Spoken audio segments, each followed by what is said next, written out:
bullying ini banyak terjadi ya, dan kekerasan psikis. Nah, di luar itu ada juga sih kekerasan fisik dan juga kekerasan seksual. Tapi yang paling banyak terjadi adalah kekerasan psikis sebenarnya ya. Kekerasan seperti merendahkan, tidak menghargai gitu ya. Kemudian sesama siswa terbentuk kelompok-kelompok, tidak ditemani. Hal-hal ini yang paling sering kelihatan gitu. Ini yang membuat mereka itu anak-anak menjadi merasa kurang nyaman di lingkungan pendidikan.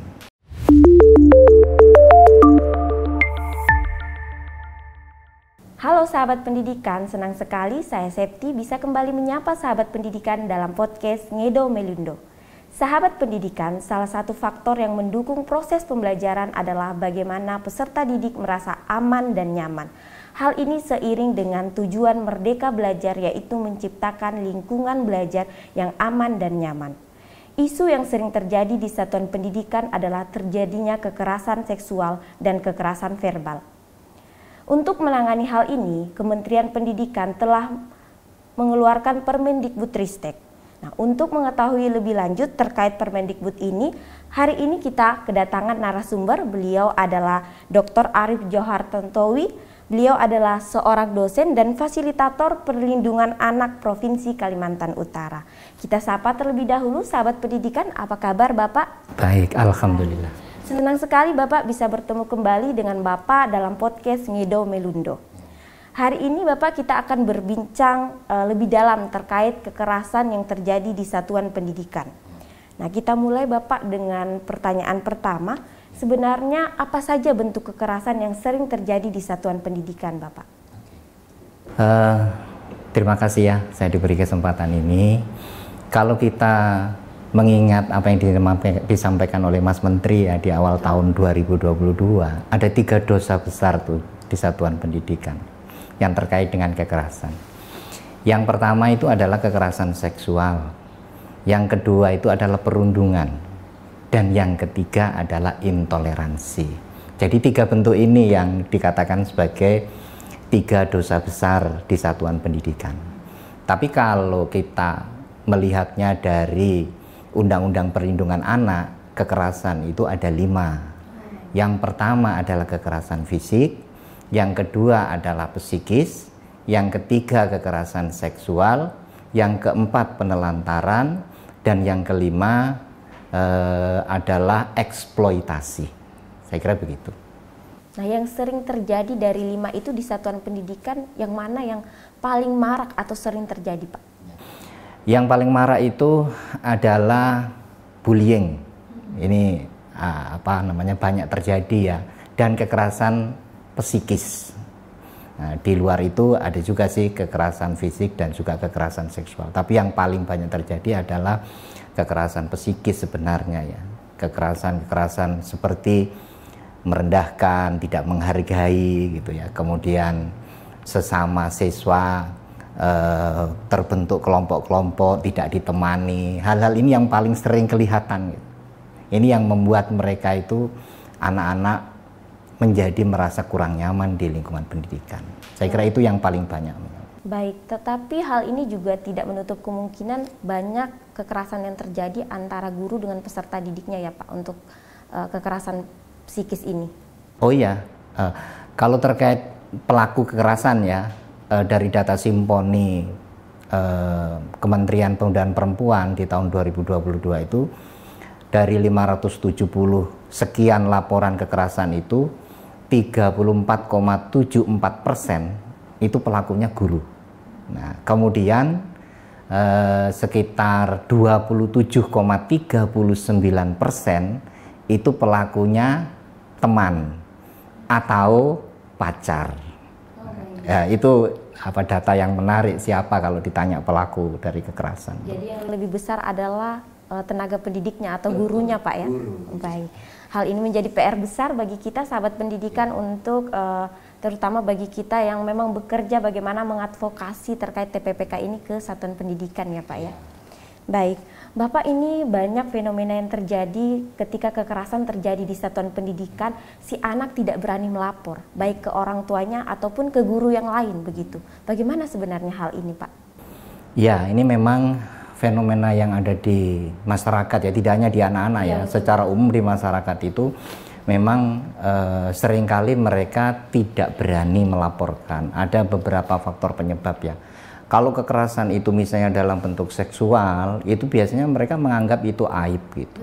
Itu dianggap sebagai aib, sehingga kalau dilaporkan justru akan mengikat nama baik atau citra dari keluarga itu menjadi buruk, sehingga mereka enggan melaporkan itu. Kemudian kalau di lingkungan anak-anak, bisa jadi karena mereka tidak berani, tidak punya keberanian untuk melapor. Kalau dia itu ketahuan melapor, bisa jadi kekerasan itu akan semakin terjadi, ada ancaman-ancaman itu gitu. Nah, kemudian yang ketiga bisa jadi memang akses untuk melaporkan itu selama ini belum begitu terbuka dan belum bisa menjamin nanti kalau saya lapor terus bagaimana nasib saya gitu kan, seperti itu. Jadi kemungkinan ada 3 hal itu yang menyebabkan mereka tidak lapor kalau ada terjadi kekerasan. Baik. Jadi Pak, terkait banyaknya anak atau kita sebagai korban itu yang tidak berani melaporkan apa yang terjadi, kekerasan yang terjadi pada diri kita. Nah, sebenarnya dukungan keluarga atau nilai-nilai penting apa yang perlu ditanamkan keluarga agar anaknya memang sejak dini berani melaporkan apa kekerasan yang mereka terima begitu? Ya, jadi begini.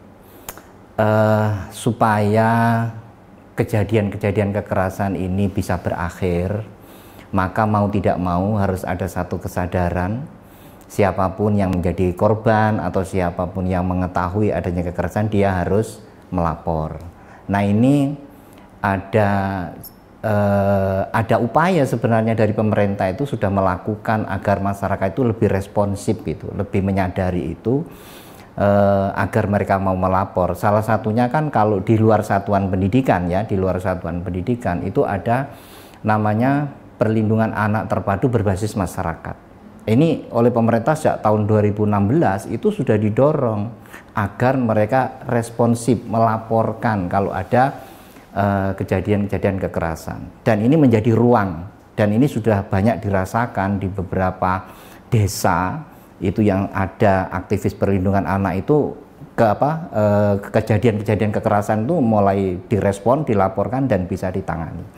Nah, kemudian yang berikutnya, karena kekerasan itu tidak hanya terjadi di rumah, tidak hanya terjadi di lingkungan sosial, tapi juga terjadi di lingkungan sekolah, maka memang sudah saatnya di sekolah itu ada satu kekuatan, ada satu gerakan yang dimunculkan agar memunculkan kesadaran dari seluruh sivitas akademika atau anggota dari sekolah itu untuk mau melaporkan. Dan salah satunya kami sebagai aktivis perlindungan anak sangat bersyukur dengan adanya Kemendikbud 46 2023 ini ya, sehingga dibentuk dengan adanya TPPK, Tim Pencegahan dan Penanganan Kekerasan di Lingkungan Satuan Pendidikan. Mudah-mudahan ini menjadi satu ruang yang bisa menguatkan keberanian semua pihak di lingkungan sekolah untuk bersama-sama tidak hanya melaporkan saja tapi juga menangani kekerasan itu sampai tuntas. Tetapi Pak, dengan adanya Permendikbudristek ini tadi nomor 46 tahun 2023, apakah latar belakang dengan adanya Permendikbud ini adalah banyaknya fenomena kekerasan seksual yang terjadi di satuan pendidikan? Atau sebelumnya memang sebenarnya sudah ada peraturan terkait kekerasan yang terjadi di satuan pendidikan, tetapi kurang tegas saja begitu? Ya, kalau terkait dengan latar belakang ya, sebenarnya kalau terkait dengan masalah hukum atau payung hukum, 33 tahun yang lalu, tahun 1990 kita sudah ada konvensi hak anak ya. Indonesia sudah meratifikasi itu. Artinya bahwa secara nasional negara ini punya tanggung jawab gitu untuk melindungi anak-anak dari berbagai bentuk kekerasan. Dan alhamdulillah itu juga sudah diturunkan dalam beberapa undang-undang, diantaranya ada penghapusan kekerasan dalam rumah tangga, itu kan juga ada anaknya di situ. Kemudian undang-undang sistem peradilan pidana anak, itu juga ada upaya perlindungan terhadap anak-anak. Kemudian ada juga undang-undang perlindungan anak. Nah, Tapi saya melihat di sini pemerintah sudah cukup peka ya, bahwa ternyata kekerasan itu tidak hanya terjadi di rumah dan di lingkungan sosial, tapi di sekolah. Kemudian dilahirkanlah Kemendikbud 46 tahun 2023 yang secara kelembagaan, secara formal, karena memang sepertiga hidup anak-anak itu sebenarnya di sekolah, maka sudah waktunya memang sekolah itu juga punya concern, punya perhatian khusus bagaimana menciptakan lingkungan belajar yang ramah anak, yang aman bagi anak, dan mereka terhindar dari berbagai bentuk kekerasan. Saya kira begitu. Baik Pak, Permendikbudristek ini Pak, tadi kan kita banyak berbicara terkait anak didiknya. Nah, apakah Permendikbud ini juga melindungi tenaga pendidik atau seluruh civitas yang ada di dalam satuan pendidikan itu? Oh iya, jadi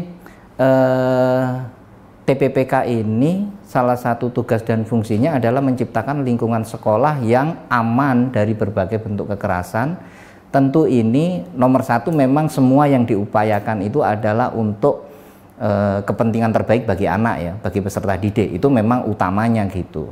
Nah, kemudian karena guru itu dipandang sebagai pendidik, itu kan kalau menjadi anggota TPPK mau tidak mau guru itu kan harus menjadi role model, sehingga itu nanti akan menyentuh semua yang ada di lembaga pendidikan itu gitu.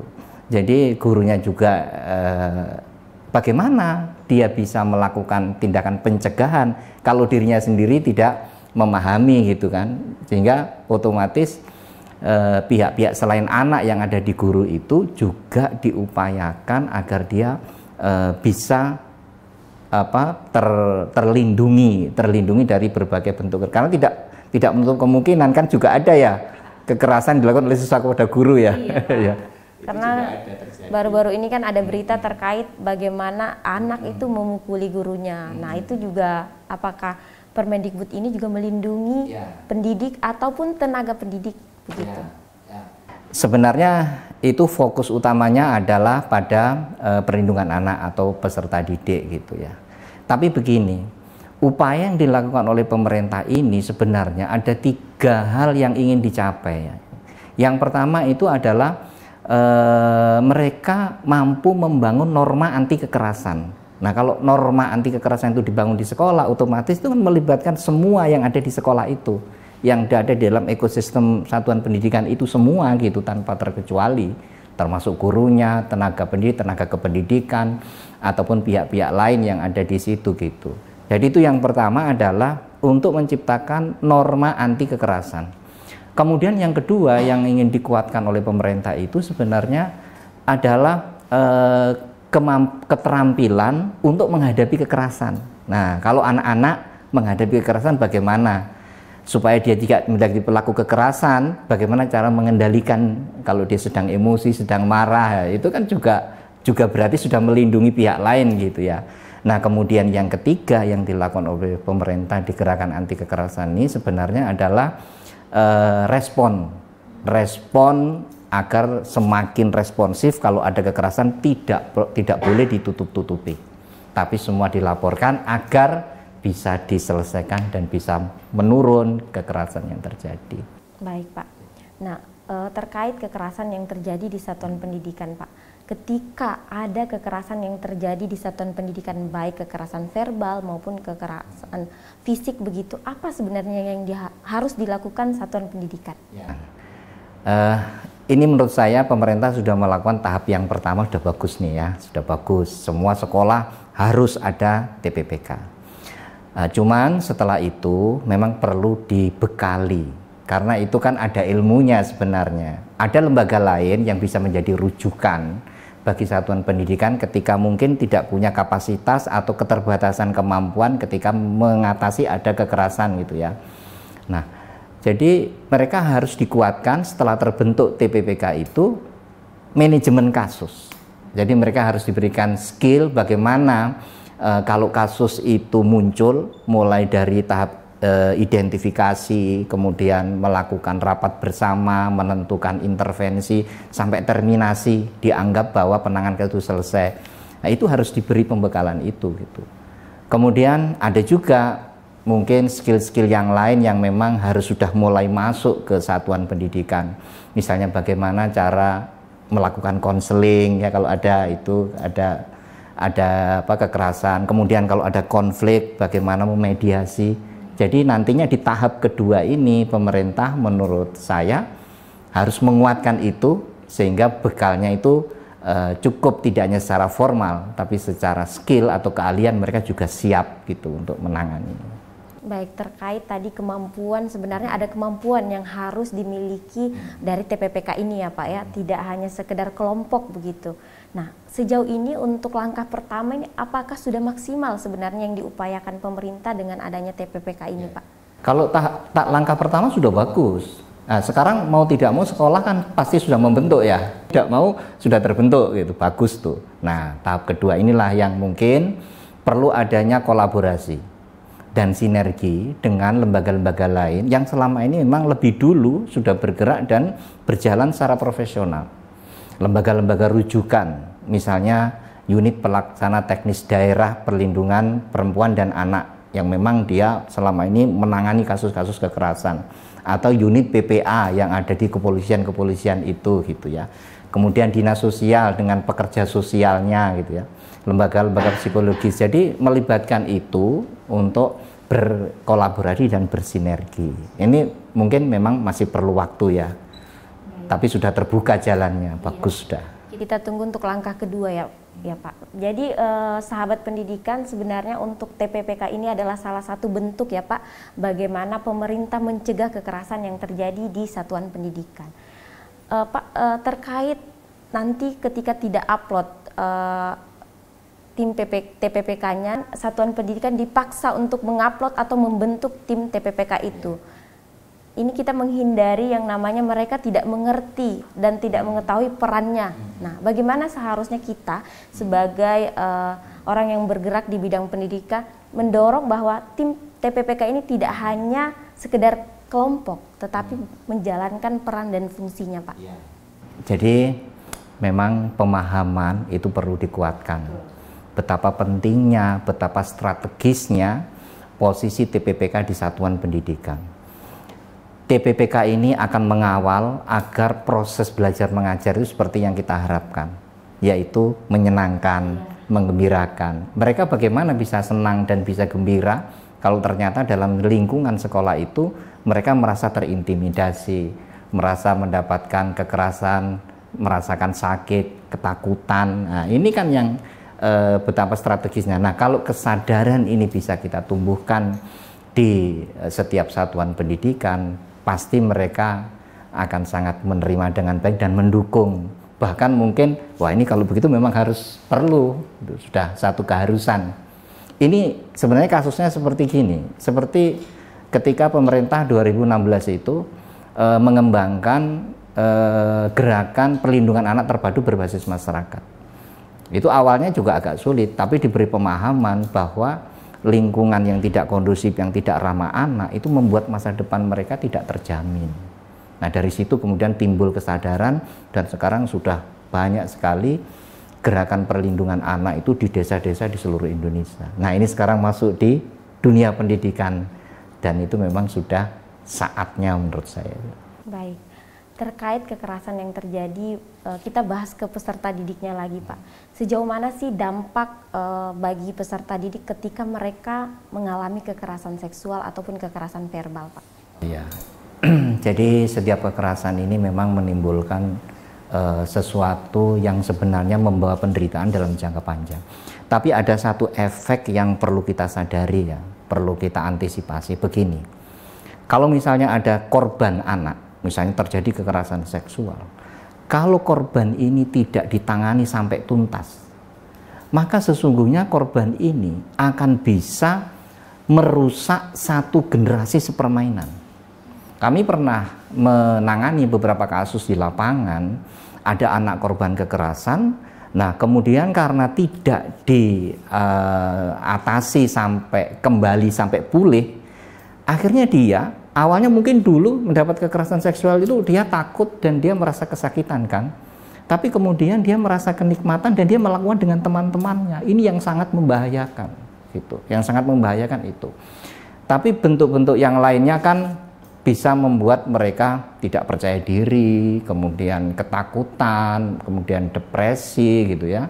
Itu bentuk-bentuk yang lain yang secara individual akan melekat gitu. Bahkan bisa jadi kekerasan yang menimpa ke seseorang yang tidak diatasi sampai pulih itu akan terbawa traumatiknya selamanya gitu.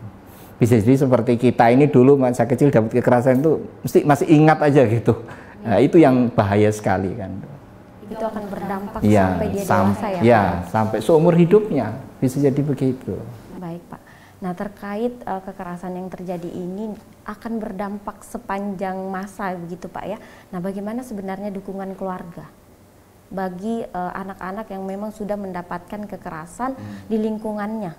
Nah bagaimana dukungan keluarga? Karena banyak fenomena Bapak ini ketika anak-anak mengalami kekerasan misalnya oleh temannya, di keluarga tidak ada dukungan, malah makin mendapat kekerasan lagi, disalahkan begitu. Nah, itu seharusnya bagaimana, Pak? Ini adalah PR besar bagi dunia pendidikan kita. Masyarakat kita sebagian masih ada yang belum sadar bahwa keberhasilan proses pendidikan itu seolah-olah hanya bertumpu di lembaga pendidikan, di satuan pendidikan.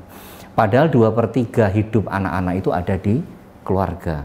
Sehingga antara keluarga dan sekolah itu seperti mata uang gitu kan. Seperti dibalik-balik gini saja, ini sebenarnya satu kesatuan gitu. Nah, apa yang sudah dilakukan dengan baik di sekolah, tapi kemudian dia kembali ke rumah dibiarkan saja, tidak ada penguatan di rumah, itu seringkali membuat menjadi mentah lagi gitu. Sudah dididik bagus-bagus, kembali ke rumah dibiarkan. Jadi di rumah mentah lagi, padahal sebagian besar hidup anak-anak itu ada di rumah. Nah, ini menurut saya memang satuan pendidikan itu juga harus melakukan program-program penguatkan kolaborasi dan sinergi dengan orang tua untuk membangun kesamaan persepsi. Apa yang dilakukan sekolah maka juga harus dilakukan di rumah. Nah, kalau ini bisa dilakukan, ya relatif pasti akan jauh lebih baik hasilnya proses pendidikan ini. Baik, dukungan keluarga juga memang sangat penting. Sangat menentukan bahkan. Baik. Ya. Nah, terkait Permendikbud Ristek tadi Bapak, apakah juga mengatur terkait bagaimana dukungan keluarga bagi si anak begitu? Saya melihat itu masih harus diperjelas lagi sebenarnya ya secara detail sejauh mana, karena selama ini kan tidak ada sanksi ya. Kalau aturan bahwa masyarakat juga bertanggung jawab, keluarga juga bertanggung jawab, itu sudah ada. Tapi selama ini kan misalnya masyarakat yang tidak bertanggung jawab terhadap putra-putrinya di rumah, itu sanksinya itu belum begitu jelas gitu. Nah, selama ini misalnya kami itu melakukannya hanya melakukan penyadaran bahwa kalau orang tua itu dia tidak melakukan seperti yang apa di sekolah, itu kemungkinan anak kita berhasil itu kecil karena sebagian besar hidupnya ada di rumah gitu. Jadi menurut saya yang terkait dengan partisipasi dan komitmen orang tua ini memang harus dikuatkan kembali dengan peraturan yang lebih spesifik agar memang orang tua itu bertanggung jawab.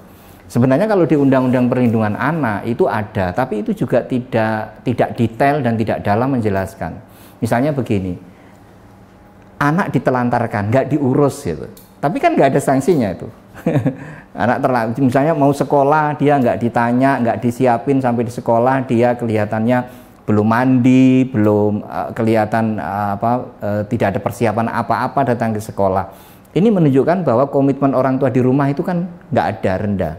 Tapi ini kan belum ada sanksinya. Belum jelas. Iya, selama ini kami kalau tahu hal seperti itu, kami datangi ke rumahnya, kami sadarkan dulu gitu. Kami sadarkan dulu bahwa nggak ada sih orang tua yang tidak ingin anaknya berhasil. Kita sadarkan dari situ. Kemudian untuk berhasil harus bagaimana? Ya harus care, harus perhatian, lakukan seperti apa yang dilakukan di sekolah. Saya kira begitu. Baik, melalui TPPK Pak, tim pencegahan dan penanganan kekerasan ini sebenarnya untuk di dalam timnya itu sudah melibatkan orang tua ya Pak ya?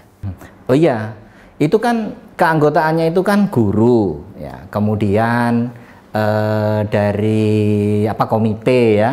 Kemudian salah satunya itu bisa dari praktisi atau apa yang dimasukkan di situ. Sebenarnya itu sudah kolaborasi yang bagus tuh konsepnya. Baik.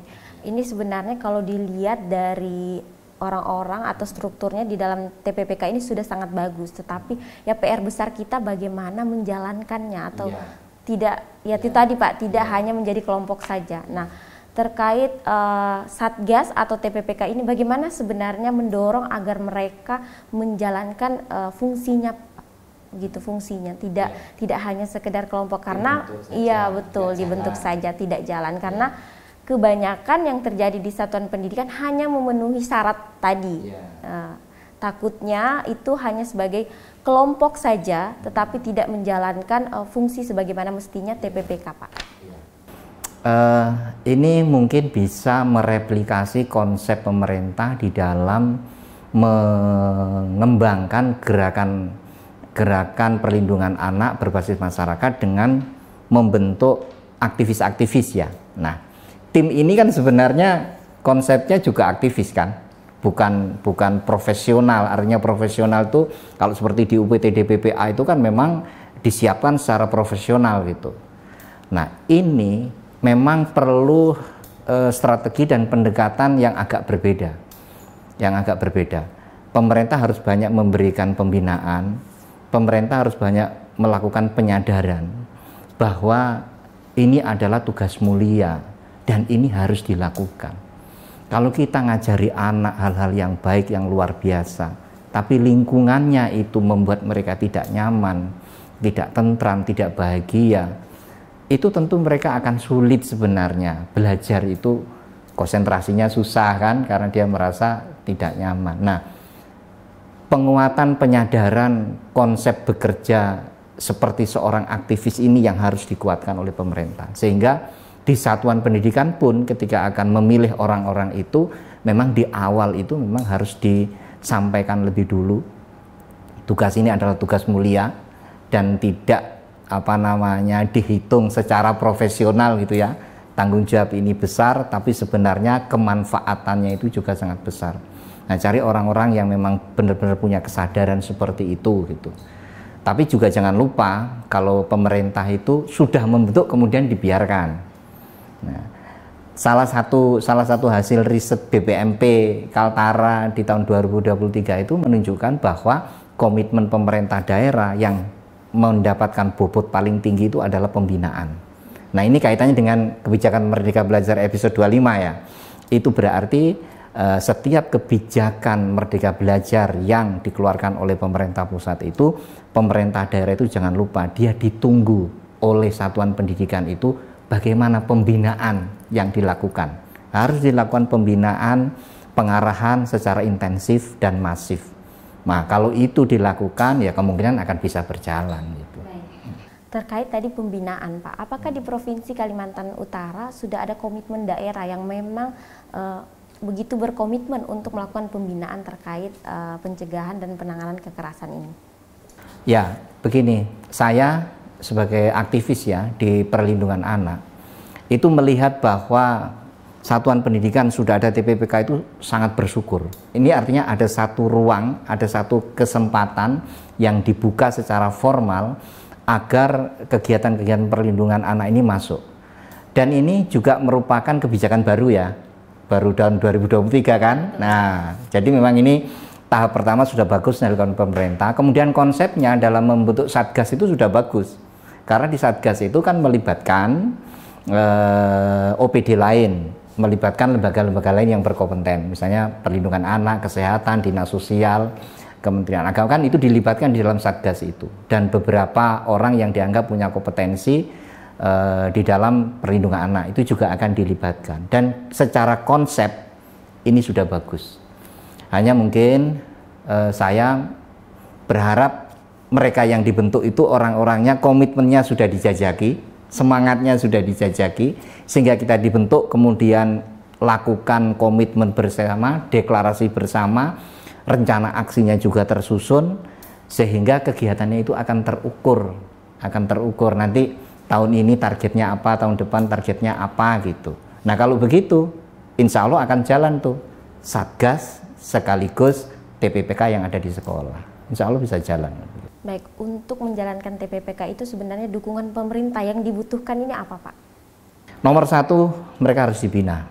Nah, libatkan OPD yang memang sudah lama bergerak di bidang itu untuk berkolaborasi bisa masuk ke satuan pendidikan, memberikan tambahan materi-materi atau skill keahlian terkait dengan pencegahan dan penanganan kekerasan. Itu yang harus dilakukan oleh Pemda. Jadi yang pertama itu adalah pembinaan, yang kedua dukungan anggaran.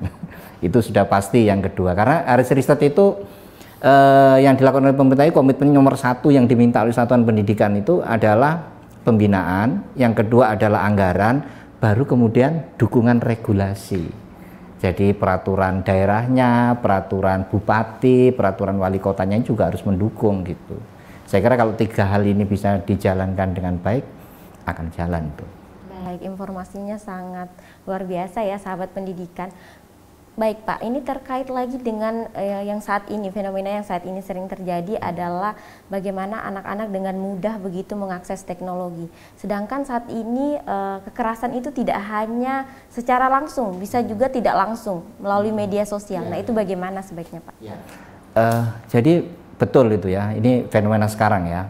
Jadi sebenarnya kenapa sih kekerasan itu terjadi? Itu sebenarnya penyebabnya kan ada 3. Yang pertama memang karakter anak itu, karena mungkin salah asuh ya, salah pendidikan, sehingga dia menganggap bahwa itu sebenarnya kekerasan. Dia tidak paham bahwa itu dianggap biasa-biasa, dianggap itu guyonan, padahal itu satu kekerasan. Itu yang pertama penyebabnya. Yang kedua itu adalah faktor lingkungan, faktor pergaulan gitu ya, bahwa lingkungan itu juga mungkin belum terbentuk bahwa norma ini adalah kekerasan, itu dianggap lumrah itu. Nah yang ketiga ini adalah media. Ingat bahwa data menunjukkan 95% itu anak kelas 4, kelas 5 itu sudah mengakses pornografi dari media yang dia pegang.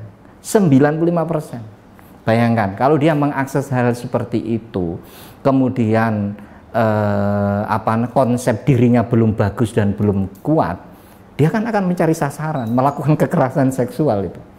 Begitu.